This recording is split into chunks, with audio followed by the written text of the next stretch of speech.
അള്ളാഹു സ്വീകരിക്കുമാറാകട്ടെ. എൻ്റെ പ്രിയപ്പെട്ട സഹോദരങ്ങളെ, മുഅ്മിനീങ്ങളെ, ഞാൻ പറഞ്ഞു വന്നത് തൗബ ചെയ്.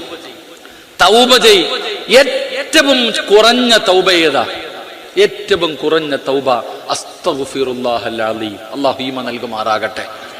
എടാ, ഒരു മനുഷ്യൻ പറയേണ്ട രീതിയിൽ ഒരാൾ ഇഖ്ലാസോടുകൂടി അസ്തഗ്ഫിറുല്ലാഹ് പറഞ്ഞാൽ മതി, അവന്റെ പാപം പൊറുക്കും. അത് വെറുതെ പറയാനുള്ള ഒരു ദിക്റല്ല. അസ്തഗ്ഫിറുല്ലാഹ് എന്ന് പറഞ്ഞ തൗബയാ. അസ്തഗ്ഫിറുല്ലാഹ് എന്ന് പറഞ്ഞ തൗബയാ.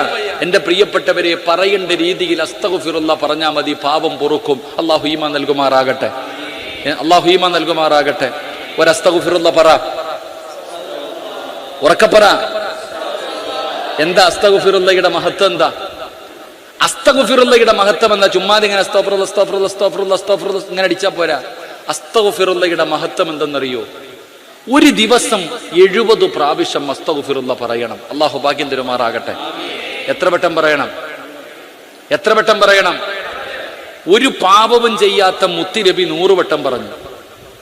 ഒരു പാപവും ചെയ്യാത്ത പ്രവാചകൻ 100 വട്ടം പറഞ്ഞു. നമ്മൾ എത്ര വട്ടം പറയണം? 1000 സുബ്ഹാനല്ലാഹ്. 1,00,000 പ്രാവശ്യം പറയണം ഒരു ദിവസം. ആ കണക്ക് വെച്ച് നോക്കുവാണെങ്കിൽ, കാരണം ഇന്ന് ചെയ്ത പാപത്തിന്റെ കണക്ക് നിനക്ക് തന്നെ അറിയില്ല, പിന്നല്ലേ ബാക്കി. അപ്പൊ ഒരു ദിവസം 70 പ്രാവശ്യം അസ്തഗ്ഫിറുല്ലാഹ് പറയണം. എന്താ പ്രതിഫലം? എന്താ പ്രതിഫലം? 700 പാപങ്ങൾ പൊറുക്കുമെന്ന് നബിയിന റസൂലുള്ളാഹി